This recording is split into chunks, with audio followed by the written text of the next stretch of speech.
ವೀಕ್ಷಕರೇ, ನಾನು ಅನನ್ಯ ಎಸ್ ಭಾರದ್ವಾಜ್. ಸಮಸ್ತ ವೀಕ್ಷಕರಿಗೆ ಅನುದಿನ ತಿಳಿಸುವ 2026ರ ಹೊಸ ವರ್ಷದ ಶುಭಾಶಯಗಳು. ದೇಶಾದ್ಯಂತ ಹೊಸ ವರ್ಷಾಚರಣೆಯ ಸಂಭ್ರಮ. ದೆಹಲಿಯ ಇಂಡಿಯಾ ಗೇಟ್ನಲ್ಲಿ ಹೊಸ ವರ್ಷ ಆಚರಣೆಗೆ ಜನರು ಹೆಚ್ಚಿನ ಸಂಖ್ಯೆಯಲ್ಲಿ ಜಮಾಯಿಸಿ ಗಮನ ಸೆಳೆದರು.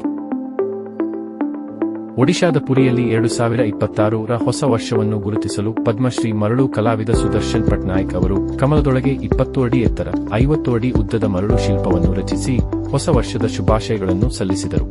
ಮುಂಬೈಯಲ್ಲಿ ಛತ್ರಪತಿ ಶಿವಾಜಿ ಮಹಾರಾಜ್ ಟರ್ಮಿನಸ್ನಲ್ಲಿ ಜನರು ಹೊಸ ವರ್ಷ ಆಚರಣೆ ಮಾಡಿದರು. ಚೆನ್ನೈ ನಗರವು ಹೊಸ ವರ್ಷದ ಆಚರಣೆಯ ಭಾಗವಾಗಿ ಪಾಂಡಿ ಬಜಾರ್ ಹಬ್ಬದ ದೀಪಗಳಿಂದ ಬೆಳಗಿತು.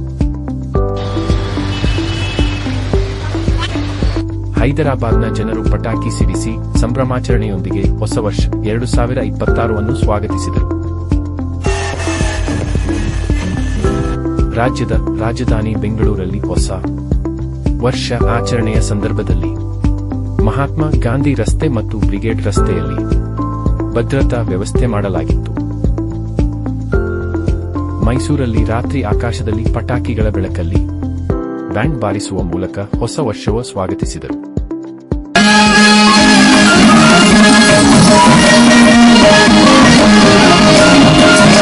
ಹುಬ್ಬಳ್ಳಿಯ ಹಳೆಯ ಕೋರ್ಟ್ ವೃತ್ತದ ಬಳಿಯಿರುವ ಸಾಯಿಬಾಬಾ ದೇವಾಲಯದಲ್ಲಿ ಹೊಸ ವರ್ಷದ ಹಿನ್ನೆಲೆಯಲ್ಲಿ ಸಾವಿರಾರು ಭಕ್ತರು ದರ್ಶನ ಮಾಡಿದರು.